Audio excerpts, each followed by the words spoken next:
December 16th, 1773 was a cold winter's night in Boston, Massachusetts.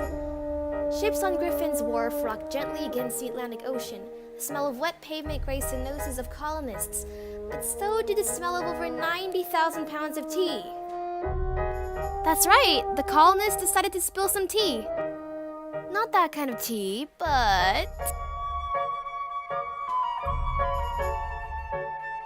This event is known as the Boston Tea Party, a huge act of defiance against the British.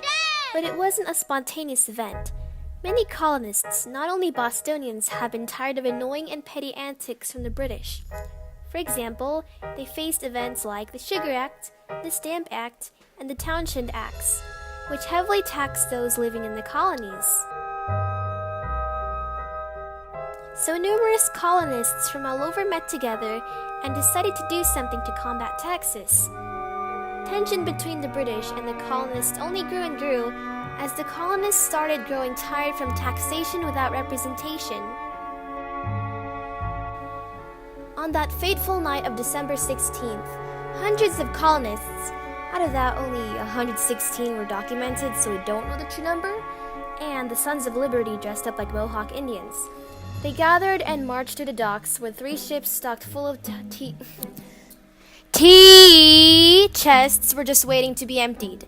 The colonists were ready to spill some not really piping hot tea. Once the colonists boarded the Beaver, the Dartmouth, and the Eleanor, the Sons of Liberty smashed open over 300 tea chests with big ol' axes. That's a lot of damage! Then, they shoved those crates into Boston Harbor! Oh my god! Oh jeez! Oh my god! Oh jeez! Yeah, splash! Over $1.5 million worth of tea, in today's currency, was lost to the waves of the unmerciful ocean. During that legendary dump, several Bostonians tried to save some tea for themselves, but their efforts were futile. As soon as the deed was done, the participants immediately returned home in order to avoid responsibilities and law enforcement. Soon after the Boston Tea Party ended, news spread in the colonies and all the way to England. King George, being as salty as the ocean itself, decided to respond to this event by shutting down Boston Harbor like the sore loser he was. But the colonies didn't back down. In fact, this event helped spark the flames of the American Revolution.